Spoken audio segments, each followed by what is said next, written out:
আসসালামু আলাইকুম সম্মানিত দর্শক, আপনাদের সবার জন্য রইল অনেক অনেক শুভেচ্ছা ও শুভকামনা। আশা করি আপনারা সবাই ভালো আছেন।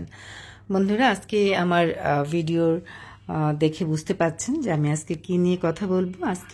হ্যাঁ বন্ধুরা, আমি আজকে আমার ছাদ বাগানের লাউ গাছ নিয়ে কথা বলবো। আপনার লাউ গাছে কি প্রচুর ফুল আসছে না, স্ত্রী ফুল আসছে না, বা ফুল ফলে পরিণত হচ্ছে না?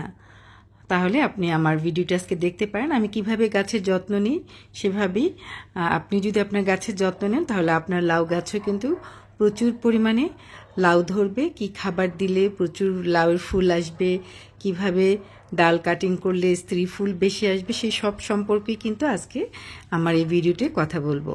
আপনারা চাইলে আমার ভিডিওটি ধৈর্য সহকারে দেখতে পারেন এবং ভালো লাগলে লাইক, কমেন্ট এবং সাবস্ক্রাইব করে দিবেন।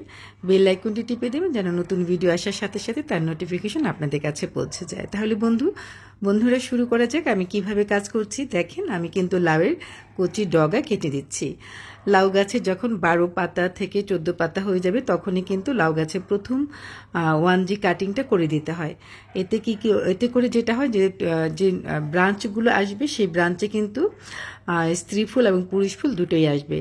আর যদি আপনি না কাটেন তাহলে কিন্তু প্রথম যে ব্রাঞ্চ থাকবে সেই ব্রাঞ্চে শুধু পুরুষ ফুল আসবে, কোনো স্ত্রী ফুল আসবে না। তাহলে আপনার গাছের লাউয়ের ফলন কিন্তু হবে না। তো আমি এই যে ফার্স্ট জি কাটিং, যেটা 1G কাটিং, সেটা আমি কেটে দিলাম। তারপরে দেখবেন যে আমার 2G কাটিংয়ে যদি করে দিই তাহলে কিন্তু প্রচুর স্ত্রী ফুল আসবে, সেখানে পুরুষ ফুলের সংখ্যা খুব কম থাকবে। আর 1G কাটিং করলে কিন্তু স্ত্রী ফুল এবং পুরুষ ফুল দুটোই থাকবে। তো এইভাবে কাটিংয়ের মাধ্যমে আমরা কিন্তু প্রচুর ফলন বাড়াতে পারি। এবং খাবার কি দিব, গাছে যখন ফুল ফল আসবে তখন কিন্তু গাছের বৃদ্ধির সময় গাছে অবশ্যই কলার খোসা, ডিমের খোসা গুঁড়ো করে দিতে হবে, বা পানিতে লিকুইড তরল সার হিসেবে বানিয়েও কিন্তু দেওয়া যায়। তরল সারটা গাছে খুব দ্রুত গ্রহণ করে বলে গাছের স্বাস্থ্য খুব ভালো থাকে, গাছের ফুল ফলও অনেক বেশি আসে। দেখেন এই যে 1G যখন আমি কাটিনি তখন কিন্তু গাছে শুধু পুরুষ ফুল দেখা যাচ্ছে। এভাবে আগা ভেঙেও দেওয়া যায়। আবার আপনি চাইলে লাউ গাছ যদি একটু বড় হয় তাহলে কিন্তু 1 ফিট 1.5 ফিটের মতো লাউয়ের ডগাও কেটে নিতে পারেন। তাতে করে আপনি লাউ শাকও রান্না করে খেতে পারছেন। আপনার লাউ গাছেরও নতুন ব্রাঞ্চ আসবে, সেই ব্রাঞ্চে প্রচুর স্ত্রী ফুল আসবে এবং প্রচুর ফলন হবে।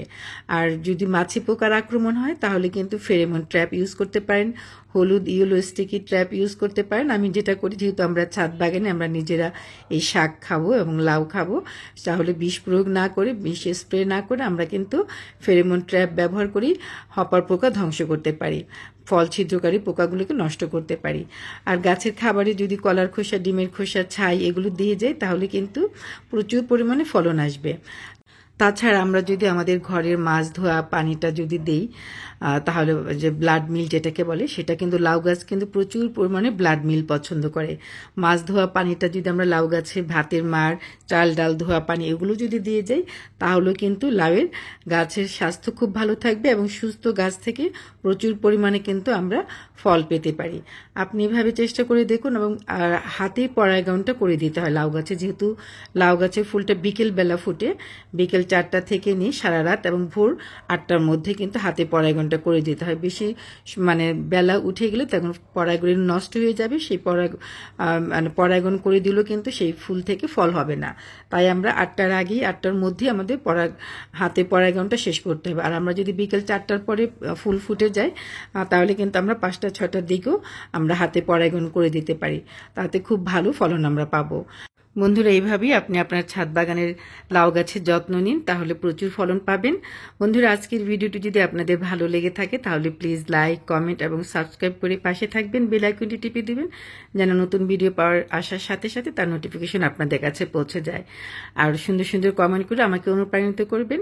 ভালো থাকুন, সুস্থ থাকুন, নিরাপদে থাকুন, আমার জন্য দোয়া করবেন। আল্লাহ হাফিজ।